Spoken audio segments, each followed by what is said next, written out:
Hello and welcome. You're watching NDTV 24/7. I'm Osama Shaba. Top story at this hour, Prime Minister Modi's high-profile visit to Russia. Prime Minister Narendra Modi, he arrived in Moscow on a two-day visit to Russia for the 22nd India-Russia Annual Summit, during which he will hold summit talks with President Vladimir Putin to review all the aspects of bilateral ties and explore opportunities to further boost cooperation in sectors like trade, energy and defense. It is Prime Minister Modi's first trip to Russia in nearly 5 years. His last visit to Russia was in 2019 when he attended an economic conclave in the Far East city of Vladivostok. Prime Minister Modi, Vladimir Putin meeting will see the world media, including the Chinese, zeroing in on the high-profile meeting that is bound to have a wide geopolitical impact in the region. And Vasudha joins us to get us more from Moscow. Vasudha, there is dinner, there is dosti and diplomacy. What is the significance of this visit by Prime Minister Modi? Well, Osama, the meeting started about an hour ago. Remember, it's around 8:30 p.m. in Russia and Moscow right now. And Prime Minister did reach President Putin's residence, which is in the suburbs of Moscow. And of course, a spread was laid out, and the meeting is going on right now. It reminded me of the visuals of Joe Biden's, private dinner that was also hosted by the U.S. President in 2023 when Prime Minister Narendra Modi went on a state visit to US. So this is a clear message that India is being quoted by two superpowers of the world, and India has options now. At the same time, it also shows the kind of global importance that India has to play, and of course the responsibility that has, which reminds me the kind of stuff that is on agenda when it comes to this very important meeting between President Vladimir Putin and also Narendra Modi. Now remember, this is the first meeting first visit of Prime Minister Narendra Modi to Russia after the Russia-Ukraine war broke out.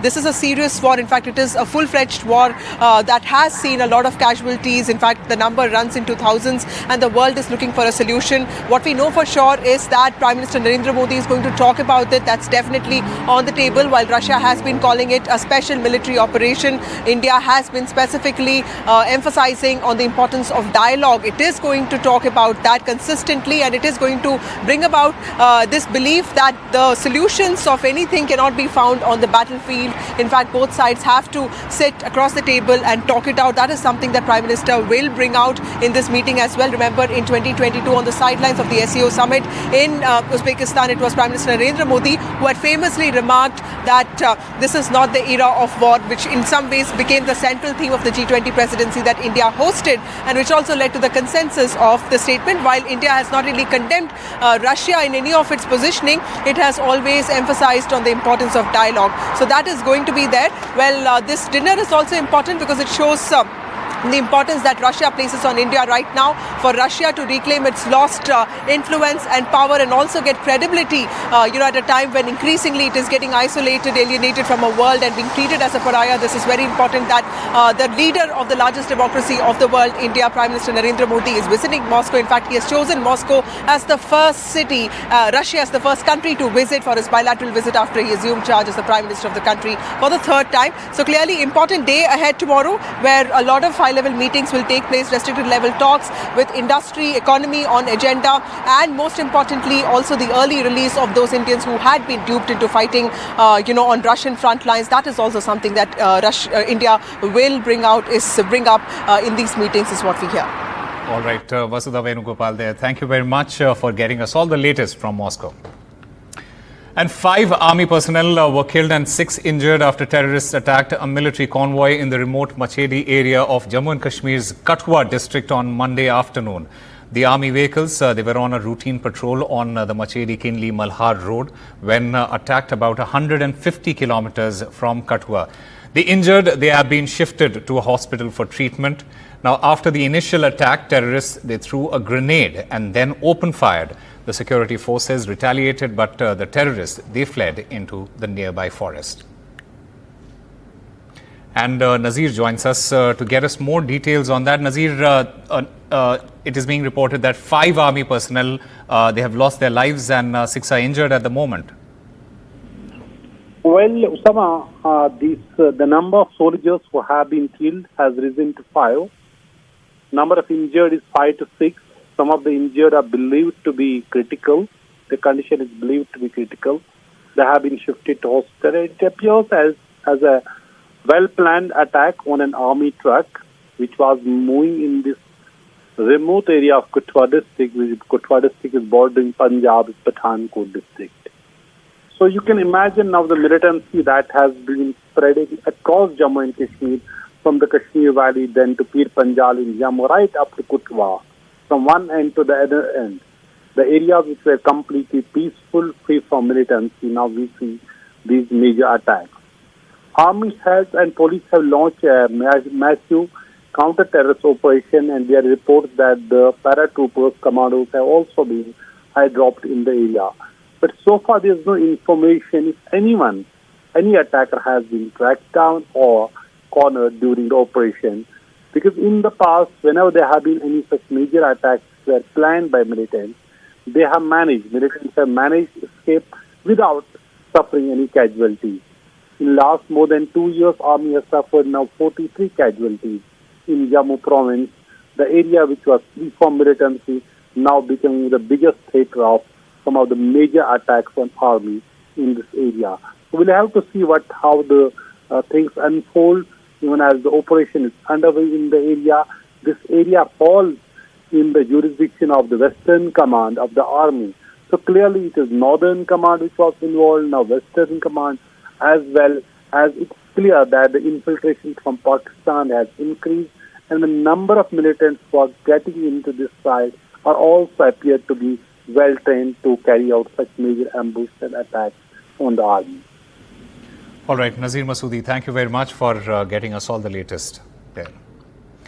And Shiv Sena leader Rajesh Shah, whose son allegedly drove the speeding BMW that rammed into a two-wheeler early on Sunday in Mumbai's Worli, killing a 45-year-old woman and injuring her husband, has got provisional bail on payment of rupees 15,000.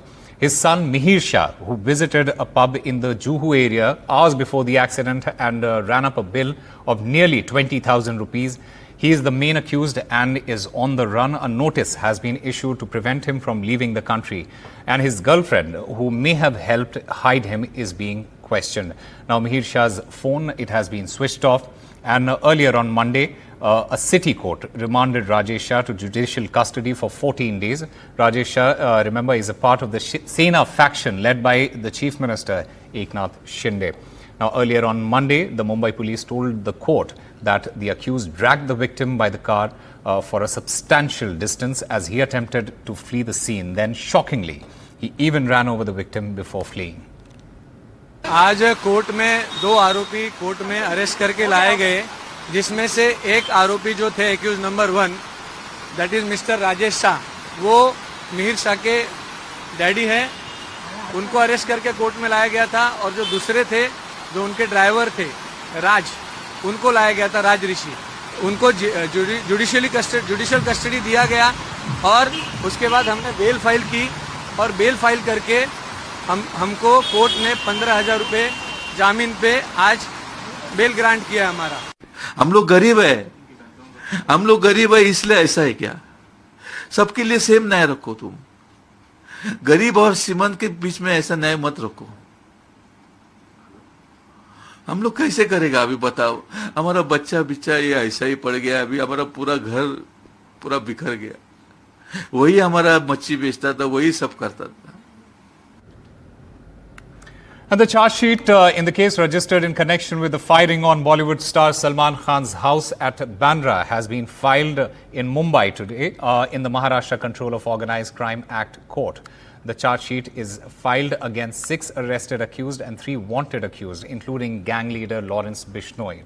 My colleague Radhika Ramaswamy has more details.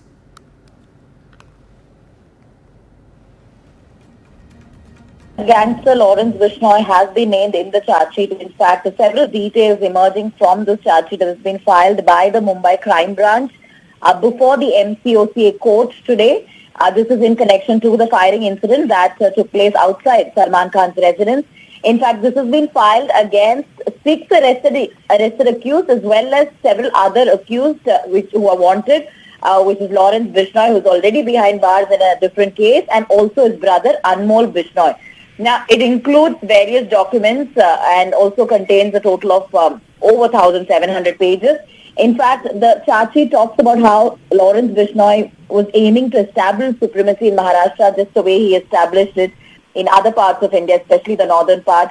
He targeted Salman Khan to extort money and instill fear, intending to extend his extortion racket further. Also talks about strong digital evidence submitted by the police proving his involvement, such as Facebook posts shared from Portugal by Anmol Bishnoi, which is a 3 to 5 minute recording of the conversation between Anmol Bishnoi and the arrested accused as well, which matched Anmol Bishnoi's voice samples during analysis. Now, the post, the cops say, was made from Portugal. In fact, it was also found on the cell phone of one of the arrested accused, which is Vicky Gupta. And another recording also found in his phone where he's heard talking to Anmol Bishnoi as well. So clear connection between the arrested accused and Anmol Bishnoi being established here. And the charge sheet also contains extensive details of statement by Salman Khan also, in which he has said he's done nothing wrong, yet his family is being targeted, he's being targeted. And he also said that he believes that Bishnoi is doing this to extort money from him, and also narrating all the other incidents that happened in which he's received threats.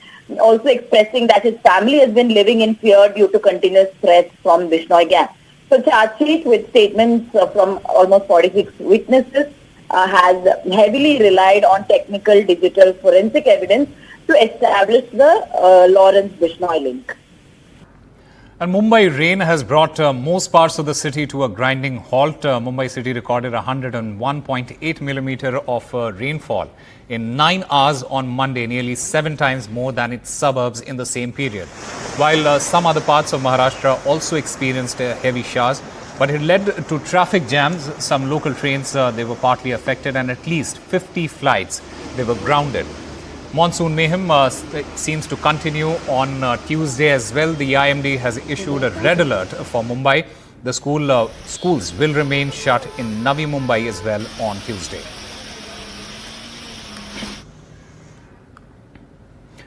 The Enforcement Directorate moved to Supreme Court against the bail given to Jharkhand Chief Minister Hemant Soren and claimed that the Jharkhand High Court's remarks, they were biased, and called the Jharkhand High Court order illegal.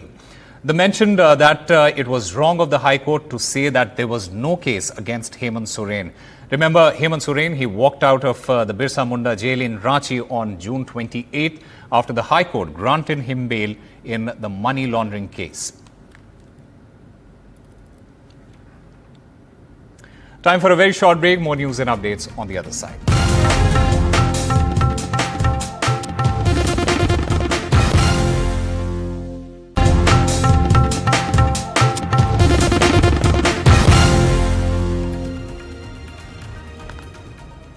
Welcome back. The Supreme Court has slow-played demands for a retest of the NEET-UG exam, which has been under a cloud of over allegations of irregularities, including a paper leak. The court acknowledged questions had been leaked.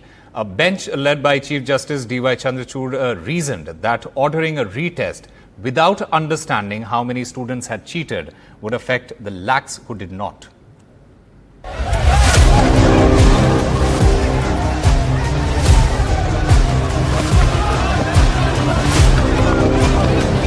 Tough words from the Supreme Court of India on the NEET-UG 2024 exam mess, as it heard a bunch of petitions demanding a retest of the crucial medical entrance exam. Chief Justice of India D.Y. Chandrachud asked the government why it was in denial about a paper leak, saying it was clear the sanctity of the exam had been compromised. The court said it could order a retest if the leak beneficiaries were not identified. The court, however, sounded a note of caution, saying a retest would be the last option since lakhs of students were involved. The Chief Justice proposed a multidisciplinary panel for a comprehensive probe. It's like clear there was a clear incident of paper leak. Hopefully this will go to the recancellation of exam. The Article 14 and 16 says the justice and should be based on equality for all. So if paper leak has happened at one place, so other people also should get that justice. So hopefully we are hopeful that this re-exam should happen and justice will come on behalf of us. भले ही solicitor general और NTA इस बात कह रहे थे कि paper leak proof नहीं हुआ है, पर सीजे साहब ने बार बार ये बोला कि हम ये सारी चीजें दिखा रही है कि पेपर लीक तो हुआ है, अब इस बात को आप डिनाई मत करो. During the hearing, the Supreme Court stressed a retest could only be ordered once the extent of the leak was known, and also once the court got a sense if there was sufficient time. The judges did not specify how much there should be between the leak of the questions and the conduct of the exam. The Chief Justice of India and his bench said the last resort would be to conduct a re-examination for the 24 lakh students who want to apply for the NEET exam. But having said that, it would first have to determine the extent of the leak, when it happened, and the date of the conduct of the examination, and more importantly, how many students who were guilty of wrongdoing have been identified. The Supreme Court asked the CBI to file a report indicating the status of investigation. Over 15 people have been arrested so far, mostly from Bihar and Jharkhand, with a probe by the Bihar Police's Economic Offences Unit first indicating the possibility of a paper leak. The CBI eventually took over the probe. The court also asked the NTA that what steps have been taken to identify the center and cities where the leak took place and the manner in which the leaked question papers were disseminated. All the concerned agencies have to file their affidavit by 5 p.m. on Wednesday. The next hearing will now take place on Thursday. This is Aishwarya Jain with video journalist Rohit Vishwakarma for NDTV in Delhi. In a significant move to bolster the party's framework, the Madhya Pradesh Congress has constituted 7 specialized committees, each helmed by senior leaders. This organizational overhaul will be closely monitored by State in Charge Jitendra Singh and Jeetu Patwari.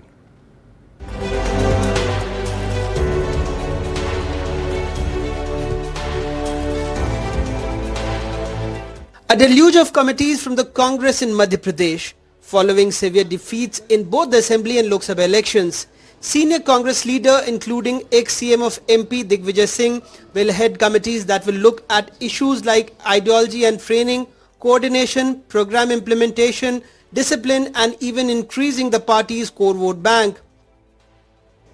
A key part of this strategy involves soliciting feedback from candidates who contested and lost in both elections.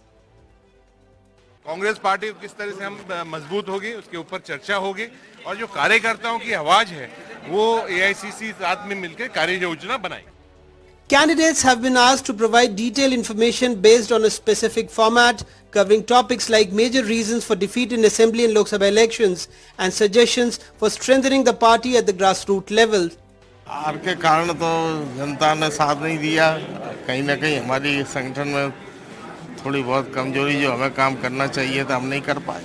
Former Chief Minister Kamal Nath has not been assigned any specific responsibility in this new organizational structure, which has raised some eyebrows within the party ranks, political observers as well as the opposition. इस मंथन के बाद कांग्रेस ने अलग-अलग जवाबदारी देते हुए 7 अलग-अलग समिति बनाई है, जिसकी जवाबदारी अलग-अलग बड़े नेताओं को दी है. इन समितियों में प्रदेश के हर छोटे बड़े नेता को शामिल किया गया. लेकिन सूची देखने के बाद आश्चर्य हो रहा है कि इसमें कांग्रेस के वरिष्ठ नेता, प्रदेश के पूर्व मुख्यमंत्री कमलनाथ जी का नाम नदारद है. कमलनाथ जी को 7 समितियों में से एक में भी जगह नहीं दी गई. समझा जा सकता है कि कांग्रेस कितनी गंभीर है. बात तो खड़े होने की कर रही है, लेकिन इस फैसले के बाद कांग्रेस का लड़खड़ाना आता है. Candidates have also been asked to provide data on total votes cast and votes received, including the margins of victory and defeat. This data will inform the party's strategy and decisions in the coming days, aimed at fortifying its position and preparing for future electoral battles. In Bhopal, with camera person Rizwan Khan, Ajay Sharma, Anurag Dwari for NDTV. Accusations are now being made at Karnataka Chief Minister Siddaramaiah directly after his wife was a beneficiary of a controversial scheme with allotment of plots by Mysuru Urban Development Authority. Congress ministers now defend the Chief Minister while the BJP, it ups its ante. Pratibha Raman promotes.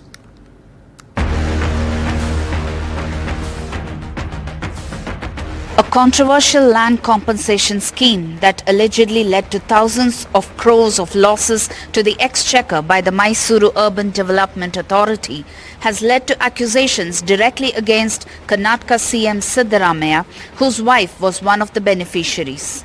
The BJP claims that the Mysuru Urban Development Authority gave high-value plots of land to the CM's family as compensation for lesser value land acquired from Siddaramaiah's wife in 1998. The BJP has been on the offensive alleging corruption. Congress ministers are defending the CM, claiming that MUDA illegally usurped the land in the first place. If any denotification has happened, if it has happened, you know very well, without the clearance of the Supreme Court, they can't even hand over or give any compensation to any of the landowners. It is very clear, whatever has happened in MUDA is all illegal. ಮೂಡಾದವರು ಏಕಾಏಕಿ ಅವ್ರಿಗೆ ಕೇಳದನ್ನೇ unauthorise ಮಾಡಿ site ಮಾಡಿ ಹಂಚ್ಬಿಟ್ರು. ಆಮೇಲೆ ಮೂಡಕ್ಕೆ ಇವರು ಪತ್ರ ಬರೀತಾರೆ, ಅವರು ತಪ್ಪಾಗಿದೆ ಅಂತ ಹೇಳ್ತಾರೆ, ಪರ್ಯಾಯ ಕೊಡಬೇಕು ಅಂತ ಅವರು ರೆಸಲ್ಯೂಷನ್ ಮಾಡ್ತಾರೆ ಅವ್ರ ಮೀಟಿಂಗಲ್ಲಿ. ಅದಾದಮೇಲೆ ಅವರು ಪರ್ಯಾಯ ಕೊಡಿ ಅಂತ ನಾವು ಎಲ್ಲಿ ಕೊಡಿ, ವಿಜಯನಗರ ಕೊಡಿ, ಇಂಥ ಕೊಡಿ ಅಂತ ಏನು ಕೇಳಿಲ್ಲ.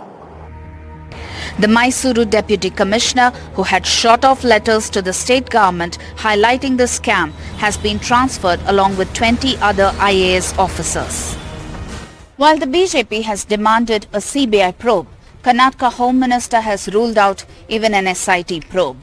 However, the Karnataka government has ordered an inquiry into this matter and has even shunted top MUDA officials. With camera person Govind, Pratibha Raman in Bengaluru for NDTV.